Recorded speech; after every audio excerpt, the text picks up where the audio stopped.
আমি চলে যাইতেছি। আপনার হাতের রান্না না অনেক মজা। এই বাড়িতে থাকা খাওয়ার একটা ব্যবস্থা করে দিয়েছিলেন, এটা আমি কখনই ভুলতে পারবো না, সারা জীবন মনে রাখবো। বাবা,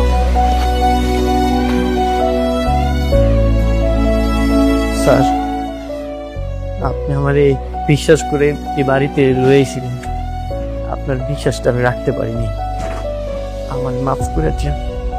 কিন্তু তোমার তো কোনো দোষ নেই, সব দোষ আমার। এই দোষ নেই মানে? সবার সামনে এরকম একটা কাজ করলো আর তুই বলছিস দোষ নেই? হ্যাঁ বাবা, ভার্সিটিতে যা ঘটেছে সব আমার জন্যই হয়েছে। কথা কেন পেঁচাচ্ছিস? সরাসরি বল। বাবা, আমি আসলে ওকে জোর করে বাথরুমে নিয়ে গেছিলাম, ওর কোনো দোষ নেই।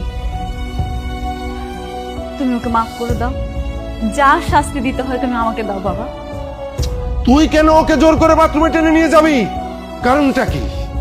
এই তুই কি যেটা বলছিস সত্যি নাকি ওকে বাঁচানোর জন্য মিথ্যে কথা বলছিস? না, আমি সব সত্যি কথা বলছি। আমি কালকে রাতে ওকে চিঠি লিখেছিলাম, ও আমার চিঠির উত্তর দিচ্ছিল না, ও আমাকে ইগনোর করছে বাবা। আমি এটা সহ্য করতে পারিনি, তাই আমি রাগ করে।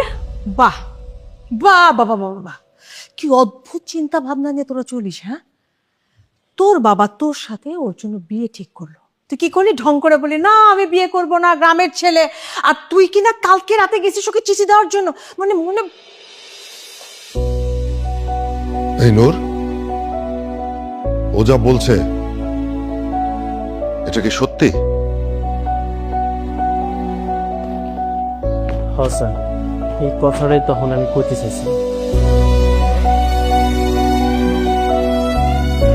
সত্যি?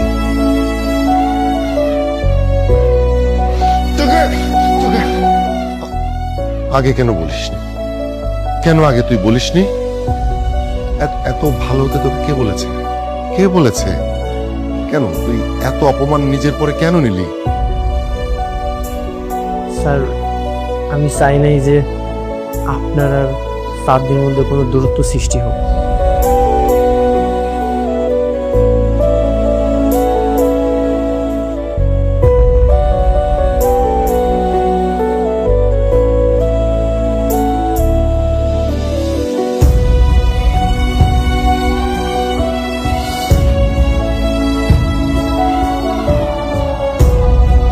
শোন, তুই তুই কোথাও যাবি না, এই বাড়িতেই থাকবি। আর ইউনিভার্সিটিতে যে ঝামেলা হয়েছে আমি কালকে গিয়েই সবকিছু ঠিকঠাক করে দেবো, কোনো চিন্তা করিস না বাবা।